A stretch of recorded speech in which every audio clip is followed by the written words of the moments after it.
Okay, so now we'll look at some of the resumes that have been sent in.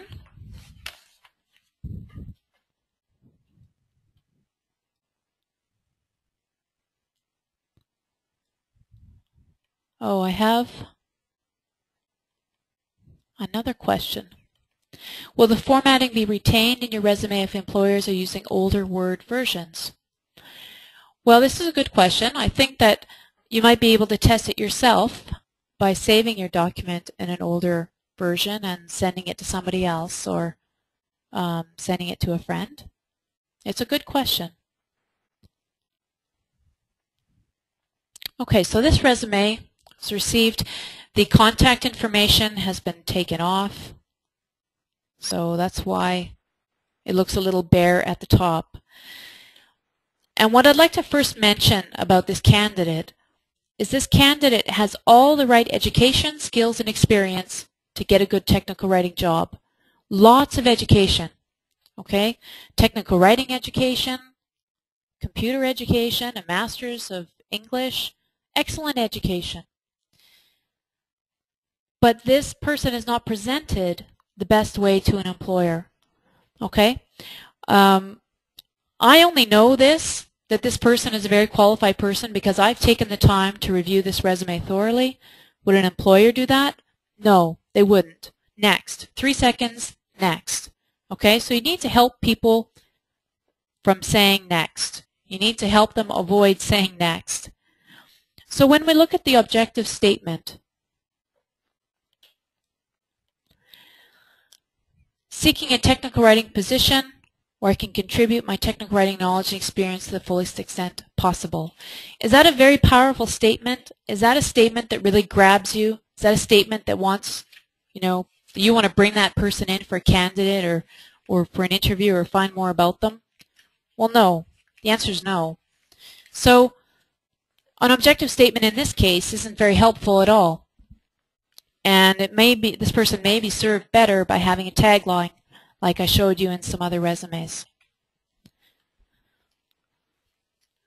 When we come to the summary of skills and experience, now you know as technical writers that wherever you send your resume and it ends up, goes through HR, it goes through recruiters, it will end up most of the time with a senior technical writer or a technical writing manager, and they will rip apart your resume for style, for formatting, for use of words. Okay, so this has to be very, very good. And when I look at this resume, and as I mentioned in the presentation, nobody can do this alone. Everybody needs an editor. So this is absolutely no reflection on the skills of this person at all, which are very good, by the way. But when you go through the resume and you see professional experience, well, what other experience would it be? So professional is kind of redundant, but then you see it again in the second line, okay? And you see experience as medical transcriptionist. So rather than saying you have experience as a medical transcriptionist when you're seeking a technical writing position, emphasize the skills that you got from doing medical transcription. So skills that are transferable to technical writing. And I know there are a lot, by the way. Communication, writing, interviewing to clarify facts, understanding technical jargon, translating it into, English or whatever it is.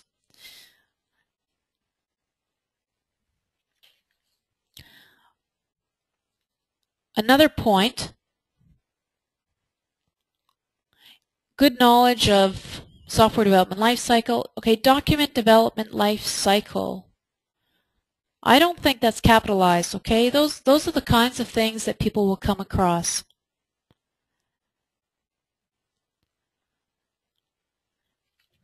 And so this is repeated 4.5 years from the top, 4.5 years. As technical writers, we always try to reduce, okay? And technical writer is not capitalized. Try to remove the version numbers, okay? Because you never want to be out of date, and version numbers don't help you get the job. They really don't. So take out things that don't help you get the job. And group this section. Okay, make it into local groupings. Style guides used as a whole section will not help you get the job. And as I'm moving my tools around, okay.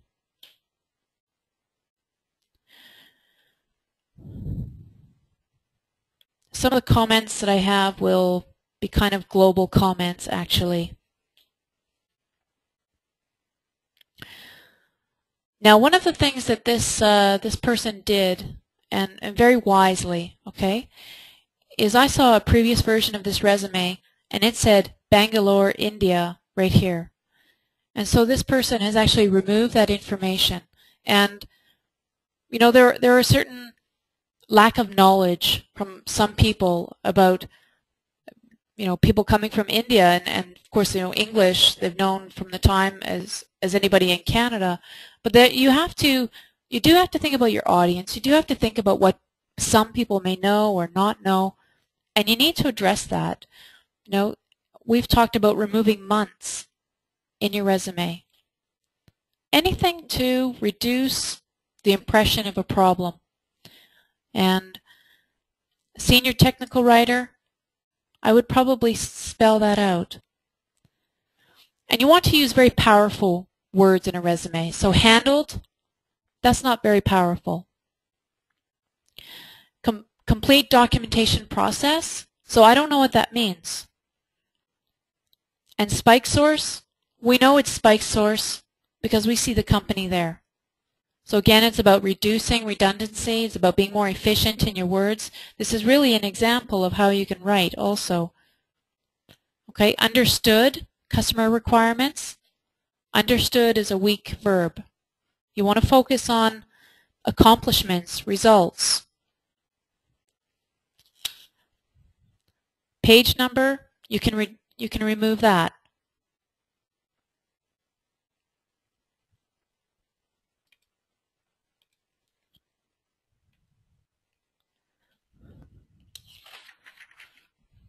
Okay, so going over to the next page, and these comments are relevant to all of your resumes, by the way.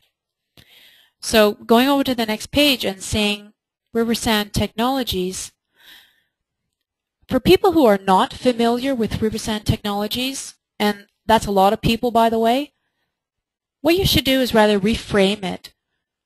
Reword it or delete the word and say something that is significant to more people. For example, Riversand Technologies happens to be the industry leader in master data management. Now, isn't that a lot better than saying a company name that most people are not familiar with? So it's thinking about your user all the time. Okay, Riversand Product Center. Looks like a product name. Is that relevant to me or most of the people that's going to read this resume? Well, not really. So this person has included a description behind, which is good.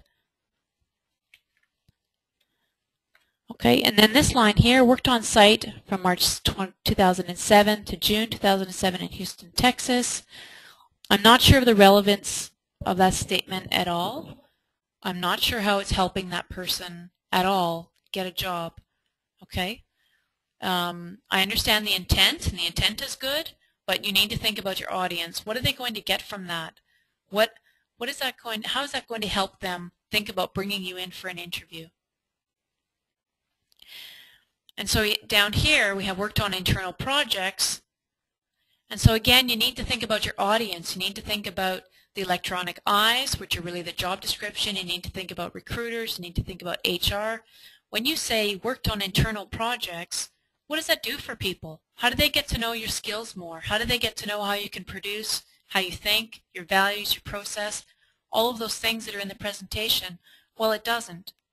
Okay? Completed a major project? I don't know what major project is. See if you can find some numbers to put in. Is it a $20 million project? Was it a 100 resource project? Was it the largest implementation for your company? try and put some detail around that. Because again, people are seeing your resume before anything else.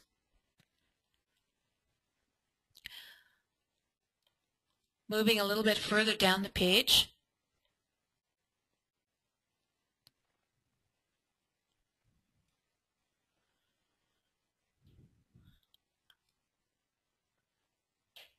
Okay, so we have references available upon request. You don't need to put that in a resume, it's understood. And then there's a different format. So as a medical transcriptionist, I've worked for the following companies. And it's just a list of the companies. So it doesn't even help your clients and your users understand what you did there. Okay, so it's kind of a waste of effort there because people can't see what you did or understand how it's relevant to technical writing, which is what you need to do. So I'd like to now switch to another resume that has some different examples. So it might be a slight delay again. Okay, now this resume, and again the contact information has been removed. And this resume is very similar to the first one. I mean, this is a very qualified candidate, but the resume is not presenting the skills as well as it could be. This person is a technical person and a writer. It has both of the technical writer. And it's an excellent combination. Worked as a programmer and a writer. But the biggest problem is we don't know who you are. We don't know where you can go. And you're not painting the story of who you are for people. So one way around that, you know, this profile section here is, it's not, you know, you want it to say wow. That's what you want it to say. And this person actually can do that with his or her experience. But the profile experience is quite blah. Okay, it needs to be results oriented. You need to, you know, if you have received accolades from senior management, you need to state it. You, rather than just saying completed technical writing certificate at Humber College,